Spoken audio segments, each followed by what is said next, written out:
په نننۍ نشست کې د ځوانانو د انامپلایمنټ د دوی د بېروزګارۍ او ورسره د دوی د سکلزو د ډیولپمنټ په اړه باندې د پالیسي اډوانسمنټسو په اکله باندې د تاسو سره نشست او گفتگو لرو. یقینا ځوانان چې د هر هیواد د یو ډېر لوی برخه وي په پاکستان کې په خاصه توګه که موږ وګورو زموږ د آبادۍ لوی برخه هغه به زموږ په یوت باندې مشتمله ده، زموږ په نوجوانانو باندې مشتمله ده. دغه یوت کلاټ چې دی هغه زموږ د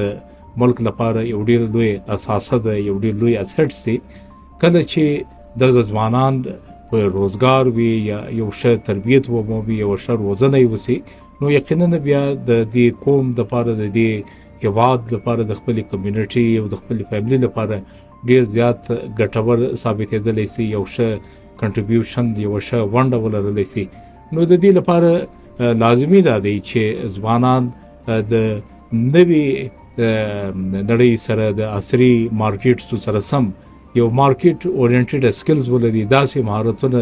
داسې روزنه یې سوي وي چې هغه د وخت سره سم اپډیټډ سکلز، یعنی په اوسنۍ دنیا کې چې ګلوبلایزیشن دی، د دنیا یو له بلو سره راشه درشه ډېره ده، خلک یو له بلو سره د ټریډ په لاره کې یا په مختلفو سیکټرزو کو د سرویسیزو ورکولو په لاره کې ډېر زیات مواقع پرتې دي. خو د دې د یوټیلایز کولو لپاره مختلف پلیټفارمزو ته لاسرسی او د ځوانانو د سکلزو لپاره پالیسي میکینګ ډېر زیات ضروري ده. حکومتونه باید په دې باندې داسې پاملرنه وکړي چې یو داسې د حوصله افزا اټماسفیر رامنځته سي چې هغه کې ځوانان خپل شخصیت سازي وکړي، خپل روزنه او خپل سکلز چې دی هغه بوسټ اپ کړي، چې له دې لارې بیا دوی کولی سي چې په بهرنیو هیوادونو کې هم د خپل هیواد لپاره د یوه ښه زر مبادله، د یو ښه ریمیټنس د جوړولو سبب جوړېدلی سي. همداراز په خاصه توګه چې په اوسني دغه کې د بلوچستان ګورنمنټ لخوا څخه یو ډېر ښه انیشیټیو اخیستل سوی دی د بی ټابټا په نامه باندې، چې د دې ادارې تر سرپرستۍ لاندې ځوانانو ته نوي سکلز اورینټډ پروګرامز کو دی انوالو کوي او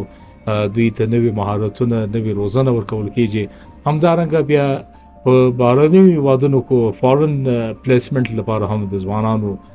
د یو نوی پروګرام د حکومت بلوچستان لخوا څخه لانچ سوی دی.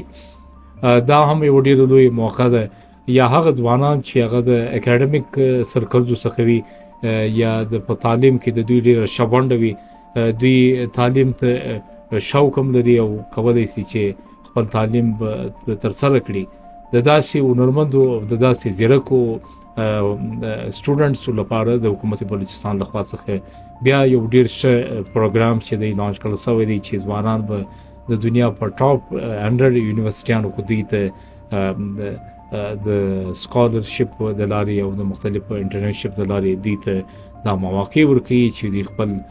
پروګرام چې دی هغه پای ته ورسي. نو د دې دپاره لازمي دا دی چې زموږ د ځوانانو روزنه وسي او په ځوانانو خاص توګه باندې په ښځینه برخه ته هم ډېره زیاته پاملرنه وسي.